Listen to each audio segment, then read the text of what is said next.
Individual को terrorist organisation के बराबर अगर आप किसी को फ्रेम करके जबरदस्ती चाहें कि उस पर ये धाराएं लगा दें, तो इस देश में कोई भी महफूज नहीं है। कहते हैं कि ये बेंच है, ये थोड़ा सुलझा हुआ बेंच है। अरे साहब, अगर मेरा न्यायालय है, इस मुल्क का न्यायालय है, इस मुल्क के संविधान से चलता है, यहाँ के आईन से चलता है, तो यहाँ बेंच और बेंच से क्या फर्क पड़ रहा? All benches should have the similar mind. Sorry, I switch over. तो सबसे पहले गजाला, मैं थोड़ा सा वो जो बड़ा अति उत्साह का क्षण होता है कि हाई कोर्ट ने ऐसा जजमेंट दिया और दुनिया इधर की उधर हो गई और अब सब कुछ हमारे लिए गुलाबी हो गया, मैं थोड़ा उस चीज को शेयर नहीं करना चाहता। इसलिए नहीं कि मेरी इच्छा नहीं है, इसलिए कि जो हकीकत हम सामने देख रहे हैं वो थोड़ी अलग है। आसिफ, देबांगना, नताशा, बहुत बहुत उनको मुबारकबाद। जिस ब्रेव फेस के साथ उन्होंने इन मुश्किल हालात का सामना किया, मैं समझता हूं कि एक संदेश भी उन्होंने दिया। लेकिन हमें नहीं भूलना चाहिए, जैसा नदीम ने भी शुरू में कहा, कि चाहे मीरान हो, उमर खालिद हो, खालिद सैफी हो, और ये नाम इसलिए हैं हमारे बीच में चूंकि हम इनके साथ बात करते थे, मिलते थे, आना जाना होता था, दोस्ताना ताल्लुक थे। लेकिन सैकड़ों हजारों लोग हिंदुस्तान के जेल में हैं जो इन्हीं धाराओं में अंदर किए गए हैं। और शायद हम उनमें से बहुतों का नाम नहीं जानते हैं, बहुतों का जानते भी हैं। आज ही मैंने देखा कि एक व्यक्ति पेप्सी बम कांड के फिक्टिशियस आधार पे जेल में रहे, 12 वर्ष उन्होंने जेल में बिता दी, 12 वर्ष बाद वो बाहर आए। ये एटर्नल एक सवाल है जो मैंने सदन में भी पूछा है कि 12 वर्ष लौटाने का तो कोई प्रोविजन ना यूएपीए में है, ना किसी में नहीं। अगर अगर इस तरह का कोई प्रोविजन हमारी सरकारें, हमारी व्यवस्था विकसित कर दें कि मेरे जो साल खत्म हुए वो साल अगर वापस आ जाएं, तो बड़ी मेहरबानी होगी। फिर हम खुशी खुशी जेल में रहेंगे। अब 12 क्या कहो, 16 साल रहेंगे, बस हमारे 16 साल वापस कर दो। आई विल बिगिन, आज मैं शुरुआत करूंगा। आज माननीय चीफ जस्टिस के दो स्टेटमेंट हमने देखे जो अखबारों में रिपोर्ट हुए। एक तो उन्होंने कोरोना कंपनसेशन को लेकर के जो सुप्रीम कोर्ट का आया, और एक उन्होंने कहा कि बस 5 साल पे चुनाव हो जाने से टिरानिकल स्ट्रक्चर्स बदलते नहीं। मैं समझता हूं कि एक बहुत बड़ा संकेत है आज के इस ऑब्जर्वेशन में, जो कल के इस ऑब्जर्वेशन में, जो अखबारों में वाइडली रिपोर्ट किए गए हैं। हमारा मानना है कि, और हम सब जानते हैं इस बात को, नदीम भी जानते हैं, हमारे सारे साथी जानते हैं, आप जानती हैं गजाला, कॉमरेड दीपांकर भी जानते हैं, योगेन भाई भी जानते हैं, नासिर भाई जानते हैं, सब जानते हैं कि आखिर ऐसा क्यों हो रहा है कि छोटी छोटी मर्सीज हमें एक बहुत बड़े वरदान की तरह लगने लगी है। लगता है कि किसी ने हम पे बहुत बड़ा एहसान कर दिया, जिसका जिक्र मैं समझता हूं हमारे सारे वक्ताओं ने किया। ऑर्डिनरी डेज में इस तरह का हाईकोर्ट का ऑब्जर्वेशन लगता हमको कि basically it is on the lines of a predictable observation और judgement on rule of law. यानी कि अगर इससे हम इतने प्रसन्न हो रहे हैं तो ये स्वीकार करने में हमें कोई हिचक नहीं होनी चाहिए कि हमारी बनावट, मैं कह रहा हूं कि मेरे देश की बनावट और बुनावट में एक फंडामेंटल डिफरेंस आ गया। इसलिए आसिफ, देवांगना और नताशा के जजमेंट पे जब हम रिएक्ट करते हैं तो हम भी उस बुनावट और बनावट को स्वीकार कर लेते हैं कि देश बदल गया। ये तो पहली चीज है। दूसरी चीज, हाईकोर्ट का जजमेंट बीते दिनों में सिर्फ इन्हीं मुकदमों पे नहीं, या आज अखिल के असम के मामले में ही नहीं, कई दफा कुछ इस तरह के ऑब्जर्वेशंस, कुछ जजमेंट्स आए। मैं इन्हें अभी भी कैमियोज मानता हूं, अभी भी कैमियोज हैं।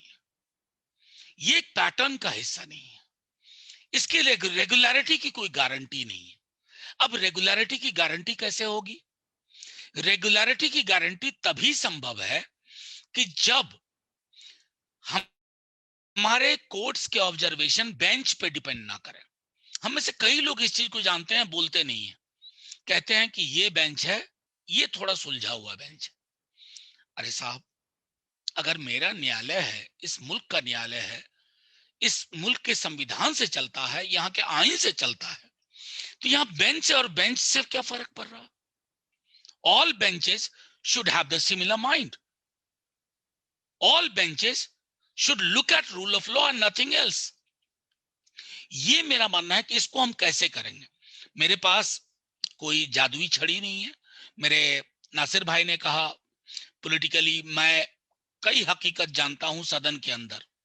एक दल का जिक्र कॉमरेड दीपांकर ने भी किया. ऐसा नहीं हो सकता है कि आप कंपार्टमेंट ए में लिबरल, डेमोक्रेटिक और सेक्युलर हो जाएं और कंपार्टमेंट बी में जाकर के आप कहें कि ना साहब, ये देश का मूड है, देश ये चाहता है, ऐसा ही होगा. मैं साफ तौर पे कहना चाहता हूं कि कश्मीर को लेकर के क्यों क्लैरिटी का अभाव है? हम तो यूएपीए की जद में बाद में आए, टेररिज्म वाले इसमें प्रोविजंस में बाद में आए. वहां के युवा, वहां के स्टूडेंट्स, उनकी हालत देखिए. मैं सिर्फ इन चीजों को हाईलाइट करने का मेरा मकसद ये कतई नहीं है. I should sound pessimistic. My idea is that the challenges are far more important before us. और इसको सिर्फ आप इलेक्ट्रल डेमोक्रेसी से नहीं देख सकते हैं. 100 दफे ये मैं कह चुका हूं, 100 दफे दोहराऊंगा कि चुनाव में आप हो सकता है कि फलाने राज्य में विश्व की सबसे बड़ी पार्टी को हरा दें, लेकिन electoral majority may not help you in changing the mindset. जो कि हमारे इंस्टीट्यूशनल जितने भी हमारी संस्थाएं हैं जिन पे हमारा भरोसा था, उनके मातहत, उनके अंदर की चीजें देखिए. अब जैसे मैं एक लाइन पढ़ना चाहता हूं जजमेंट का, और इसलिए इस लाइन को पढ़ने के पीछे मेरा मकसद है कि देश की बाकी हाई कोर्ट्स और सुप्रीम कोर्ट ने कह दिया कि प्रेसिडेंट नहीं हो सकता. बहुत बढ़िया दीपांकर भाई ने कहा कि आज ही कोर्ट किया गया अखिल गोगोई वाले मामले में. लेकिन माननीय सर्वोच्च न्यायालय, और चूंकि ये एक है जहां खुल करके हम अपनी बात रख सकते हैं, माननीय सर्वोच्च न्यायालय के सामने दिल्ली हाई कोर्ट ने एक दलील पेश की, अपने ऑब्जर्वेशन की. मैं उसको दलील कहूंगा. उस दलील को आप उसके स्पिरिट में अस्वीकार नहीं करते हैं, प्रिंसिपली अस्वीकार नहीं करते हैं, टेक्निकली कहते हैं कि it can not be coated. क्या हम इतने बेवकूफ हैं कि हम नहीं समझ पा रहे हैं कि इस बयान का आशय क्या है और इसके मायने क्या निकाले जाएंगे? मैं कह रहा हूं कि कोर्ट ने कहा, in its anxiety to suppress dissent and in the morbid fear that matters may get out of hand, the state has blurred the line between constitutionally guaranteed right to protest and terrorist activity. अब सिर्फ यहां हम देवांगना, नताशा, आसिफ, मैं समझता हूं मीरान, उमर खालिद, खालिद सैफी को ना देखें, बस्तर को देखें, भीमा कोरेगांव को देखें और अन्य जो इस तरह के मामले हैं. क्योंकि देखिए, ये हम सब के लिए एक चैलेंज है कि हम भी कंपार्टमेंट में सोचने लगते हैं. और आज जो हालात हैं देश में, अगर हमारी thinking is confined to islands, the regime shall love us to remain in islands, islands of thoughts, islands of action, and making sure that the islands don't meet, making sure that islands don't interact. ये मेरा तीसरा और चौथा observation था. एक बात और करके मैं अपनी बात खत्म करूंगा, क्योंकि मुझे बड़ा डर अपने इंटरनेट से है. मेरा मानना है कि पॉलिटिकल, एक तो जो कॉमरेड दीपांकर ने भी कहा कि शायद हमारी लड़ाई और भी चुनौतीपूर्ण और मुश्किल हो गई कोरोना की वजह से. शायद हम सड़कों पे होते, शायद हम बेहतर ढंग से एक दूसरे से सॉलिडारिटी विकसित कर पाते, शायद उस तरह की सॉलिडारिटी का कोर्ट पे भी असर पड़ता। लेकिन दिक्कत यह है कि कोरोना की वजह से हमारी एक्टिविटीज ठप हो गई हैं। तो अब हमारे पास विकल्प क्या है? विकल्प है एक, जो इस तरह का विकल्प है जो हम चर्चा कर रहे हैं और जिसमें एक बड़ा लंबा गैप रहा, इसलिए मैं यूनाइटेड अगेंस्ट हेट को कॉम्प्लीमेंट कर रहा हूं, क्योंकि बहुत बड़ा गैप है। मैं बाकी केसेस को भी जानता हूं और मीरान के केस को तो बहुत नजदीक से जानता हूं। मतलब मैं यहाँ इस प्लेटफॉर्म पे कुछ कहूं बात नहीं बनेगी, लेकिन मैं इतना कहना चाहता हूं कि अगर आप किसी को फ्रेम करके जबरदस्ती चाहें कि उस पर ये धाराएं लगा दें, तो इस देश में कोई भी महफूज नहीं है। हम आप भी महफूज नहीं है जो आज इस प्लेटफॉर्म पे बात कर रहे हैं, और इस प्लेटफॉर्म के डिस्कशन को भी मैं समझता हूं एविडेंस बना करके आसानी से चीजें की जा सकती हैं। हम पर वही धाराएं लगाई जा सकती हैं जो हम कहते हैं under section 15, 17 and 18 of UAPA. आप इंडिविजुअल को टेररिस्ट ऑर्गेनाइजेशन के बराबर अगर इक्वेट करने लगते हैं तो इस तरह की एनॉमलीज और विसंगतियां आती हैं। मैं सिर्फ इतना कह करके अपनी बात खत्म करूंगा कि हमारे पास दो तीन चीजें हैं। नासिर भाई ने पार्लियामेंट का जिक्र किया। नासिर भाई भी जानते हैं कि पार्लियामेंट में कितने तरह की कॉन्ट्राडिक्शन है। जो दोस्त दिखते हैं वो असल में इन वक्त पे कुछ ना कुछ किनारा कर लेते हैं। कई अपोजिशन की पार्टीज ने भी मान लिया है कि ये देश बदल गया है। ये 47 में जिस देश की बुनियाद गढ़ी गई थी, it is no more that country, it is no more that nation.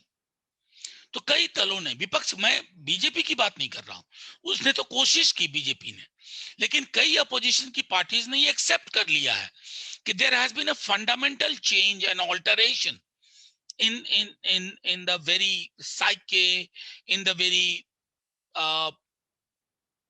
makeup of this nation.